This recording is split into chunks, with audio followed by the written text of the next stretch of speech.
Hi guys, it's Reagan and welcome back to another video. Today's video is going to be my May wrap-up. Now for the month of May, I technically have 10 books to talk about, which I think might sound more impressive than it is. Granted, reading 10 books is still something to write home about and I'm proud of, but 5 of the books are all a part of the same series. So without further ado, let's go ahead and dive right in. Starting first with that 5-book series I was able to read over the course of the month of May. I actually read them all in a very short period of time and it was a reread for me. That's right, I did read the entirety of the Percy Jackson series. The books are Percy Jackson and the Lightning Thief, Percy Jackson and the Sea of Monsters, Percy Jackson and the Titan's Curse, Percy Jackson and the Battle of the Labyrinth, and lastly, Percy Jackson, The Last Olympian.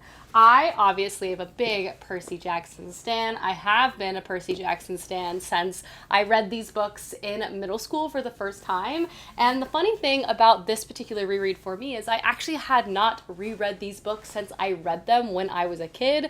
I have read all of Rick Riordan's books, essentially. And because he's rather prolific, he has a lot of books that have come out, and those have tied me over the years that I never actually went back to the original series and gave them a reread. Why I wanted to re-encounter them, and I also kind of want to do the same thing for the Heroes of Olympus series, but here's the deal. I loved this. I wasn't sure how I was going to feel overall picking this series back up. I obviously have a lot of nostalgia and love for it because it was such a huge series for me when I was a kid, but at the same time I hadn't encountered this book in over 15 years, perhaps longer, and obviously I'm also not a kid anymore. But in terms of this being a middle grade series, it absolutely holds up. It was endearing, it was entertaining, it was full of so much action, wonderful character arcs, and a plot progression that hooks you immediately and builds on itself so well. But if you're not familiar, the Percy Jackson and the Olympians series follows our main character, Percy. And in book 1, we're introduced to Percy when he's 12 years old. He has kind of struggled his whole life. He constantly finds himself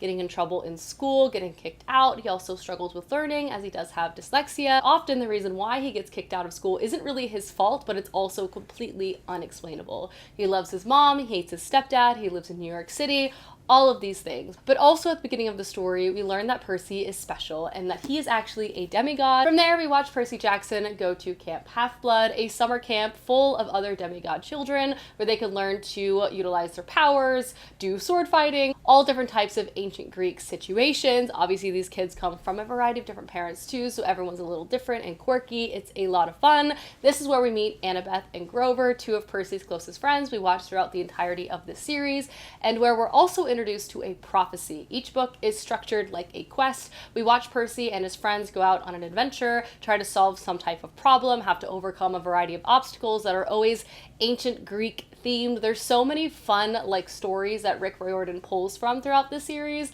and encountering these sort of whimsical and hilarious modern interpretations of these well-known mythic stories is just a blast. At the same time though, this series really grows. Book 1, Percy Jackson is 12, and by the end of the series I think he's almost graduating high school. We see all of these kids have to confront terrible situations. It's very emotional. There's lots of complex topics explored, such as the feeling of abandonment and perspective on parents, and just all of these different things I feel are really important to have in a kid's series. It's also just really engrossing, and the plot twists are just fantastic. Honestly, I loved picking this series up for a second time. It hit home 100% for me and absolutely relived up to my hype and expectations I had for it as a reread. And I would honestly highly recommend it. If you've never read Percy Jackson as an adult, I still think it's a very enjoyable read. It's fun, it's whimsical, it's playful, but it really does have a great plot at the heart of it. And the second series is also fantastic too, which again, as I mentioned,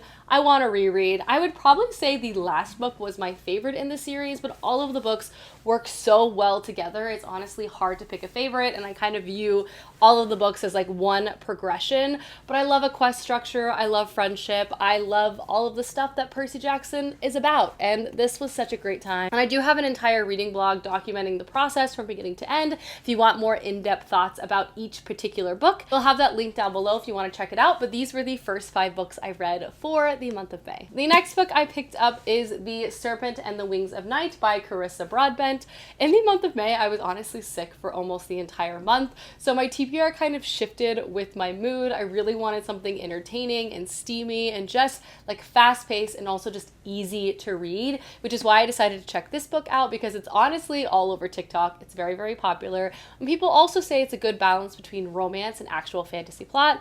This is a high fantasy series centering vampires, and if I'm being honest, I love a vampire story. I've always loved a vampire story. It's one of my preferred fantastical creatures, if you will. And in this story, we follow our main character, Aurea, and she is a human, but as a child, she was adopted by the Nightborn vampire king. In this fantasy world, basically there's different kingdoms, and in Aurea's kingdom, it's basically controlled by vampires, and there's different vampire factions and politics. It's really interesting because this is like an entirely new world, like a high fantasy setting, but with vampire politics, which was really fun to uncover. Aurea herself, as a human being raised in a vampire castle, obviously was kind of taught to trust no one. It was a very dangerous situation, and she has been training and preparing for her whole life to not only protect herself, but also one day enter this set of trials where the winner gets one wish granted by like the vampire goddess at the end. And the trials themselves is kind of the meat of the plot itself in terms of the fantasy action as they start nearly at the beginning of the story. We watch Aurea as she meets other contestants, also have to kind of maneuver and politic through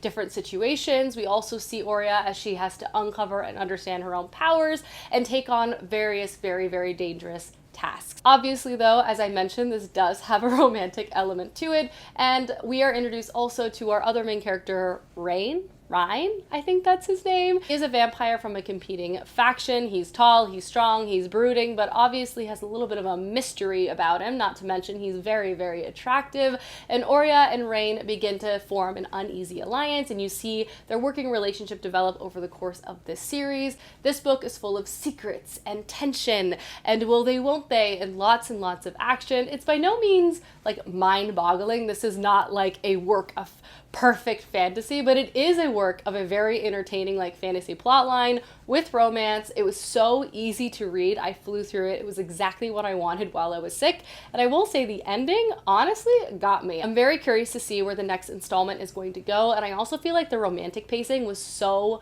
good. I personally hate when things are paced too quickly. I love the back and forth and the banter between two characters, and this definitely had that. And where we're left going into book 2, I'm so curious. So honestly, I was impressed by this. This was definitely on the much better end of a fantasy romance story recommended to me from TikTok that I've read recently. Again, I wouldn't pick this up if you're looking for like a perfectly plotted fantasy story, but if you want something with romance and a pretty interesting fantasy plotline, this is a great one to check out. And honestly, I'd give it like a 3.75 out of 5 stars. From there, I picked up Tomorrow and Tomorrow and Tomorrow by Gabrielle Zevin. This book is everywhere. It was everywhere last year. It's continuing to be everywhere this year. And this is a book that I've wanted to read since it came out. I love Gabrielle Zevin's writing. I've read her other books, including A Storied Life of A.J. Fickery. I just feel like she has such a way with characters and emotion. So I knew I was going to really like this when I got to it, but with all the hype, I think I kind of psyched myself out of it. I was worried it wasn't going to live up to my expectations,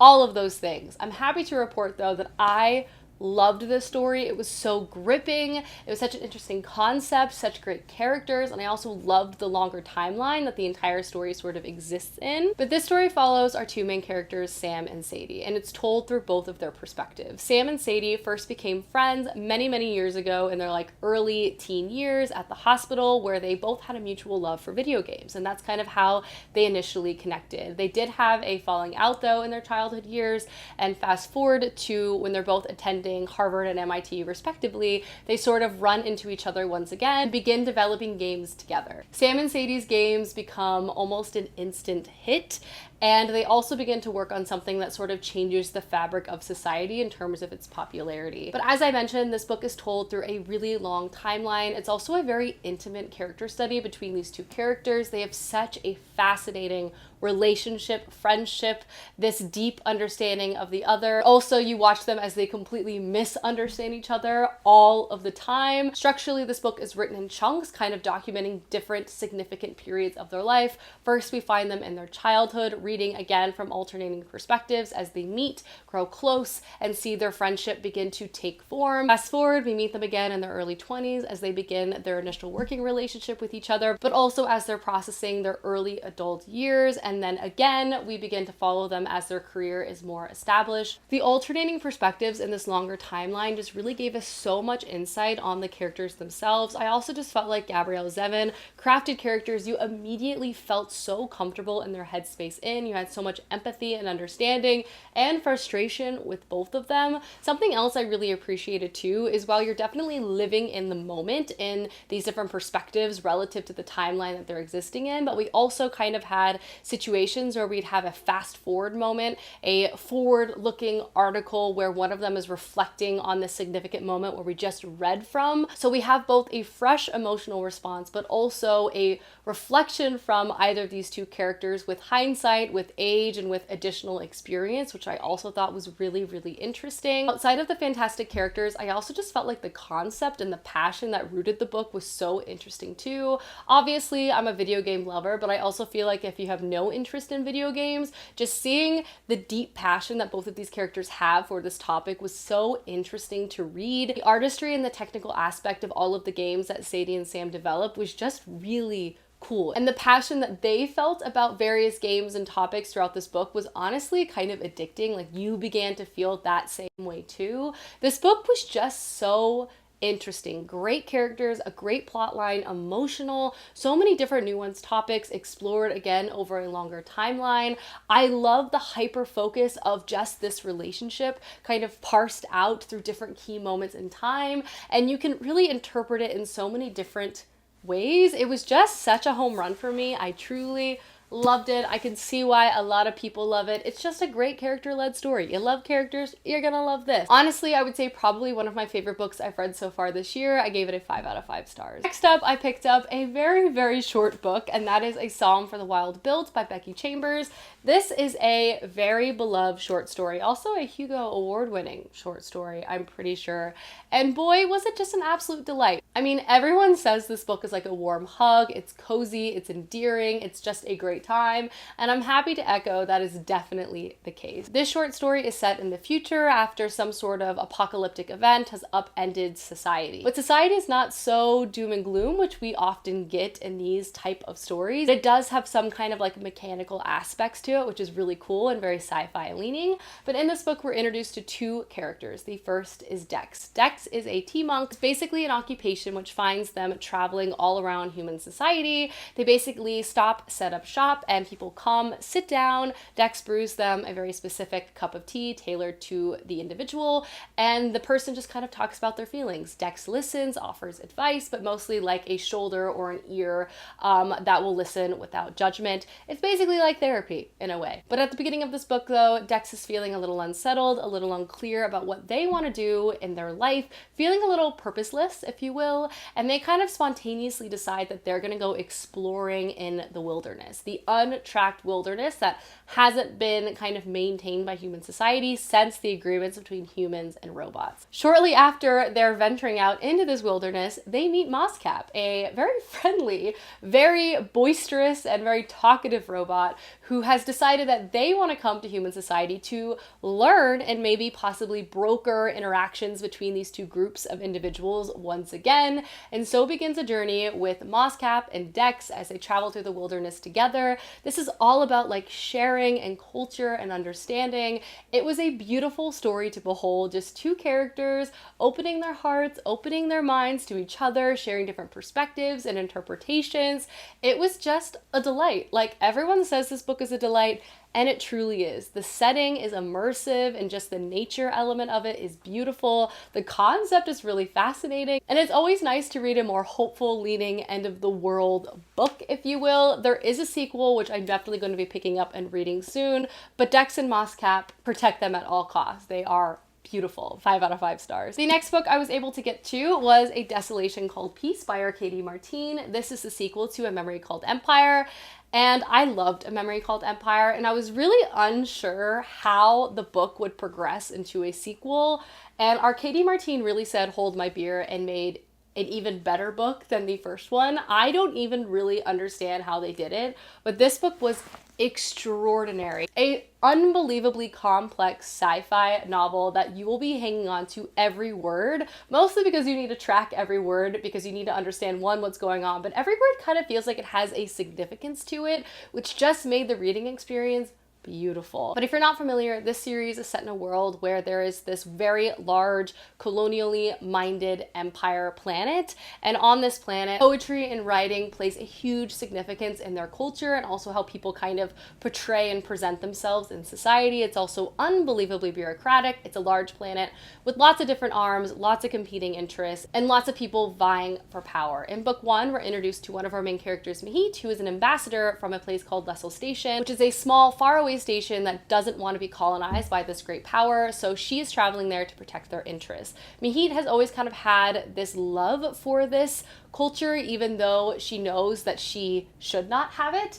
So obviously traveling here is kind of a dream come true. When she arrives, though, she realizes that her predecessor, who is supposed to bring her up to speed, is dead, and she's pretty sure he has been murdered. Book 1 is a crash course in complex diplomacy. So much politicking, so many different players to try to understand what in the world is going on. And we watch Mahit, who is an outsider and who is also treated very much as an outsider, try to survive and also try to protect herself, her station in which she comes from, but also try to figure out what in the world is going on. So that's kind of the setup to the first one. The second book takes all of that and just brings it to an entirely different level. A lot of the themes which are present in the first one are continued in the second one, language and culture and misunderstanding, but the author also brings in elements of war in this book. It just really grows the stakes overall, and we also have perspectives from a few different characters, some of which we've never actually encountered before, which I really feel like flesh the world out even more. There's so many different interests at play, and to have a series that centers diplomacy at the heart of it is just a really cool experience to read. There's so much happening behind closed doors. There's spying and information to kind of try to uncover and understand and parse through. But also, again, there is actual conflict happening within this book. The stakes feel like there is a real bloody outcome at the end of whatever decision you decide to make. Identity, self-cultural exchange, language, the fundamental thing that makes all of us human, all of these things are very much center stage in this book, and it was fascinating. And don't misunderstand, this book is not slow. You might have to read it carefully, but it also has the pacing of a political thriller. You will not be able to put it down. I loved this book even more than the first one, 5 out of 5 stars. And then the last book I'm going to mention, I'm just going to briefly touch on as I'm still in the midst of it and I haven't gotten far enough to really relay any thoughts. And that is The Fool's Assassin by Robin Hobb. This is the first book to the Fitz and the Fool series, the final trilogy within Robin Hobb's universe. I read the first 120 pages of this book this month, and I definitely plan to finish it in the month of June. But obviously, Robin Hobb is just one of my favorite fantasy writers of all time. This particular series is a little hard to talk about because it's the last one and all of them are very much connected. We're once again joined by the Fitz and the Fool. We're going on a quest. All of the politics and the happenings and everything that she has built throughout the course of this entire series is relevant and kind of coming to a head. Particularly interested in this because Robin Hobb does this thing with her characters where she kind of tortures them. The character journeys that we see, the emotional contemplation that she puts her characters through, particularly with Fitz and him having to deal with the trauma of being the chosen one, is kind of again center stage in this, as it always is in all of her books, but she always provides a new angle with the books because Fitz grows up, he gets older, he has years of reflection, so his perspective and his interpretation of events also change, which makes for a really interesting reading experience. And that is kind of what I've encountered so far, which has been running into Fitz, getting an understanding of what his life looks like now and how he feels about his life leading up to this point and how that has changed throughout each series and over the years as well, which has been so cool to see. I just love Fitz so much. But yes, I need to finish this. I will finish this next month, but I did read 150 pages this month. Alrighty guys, that is my May wrap up. Please let me know down below some books you've read recently, as I would love to know, and I will see you soon with another video soon. Goodbye.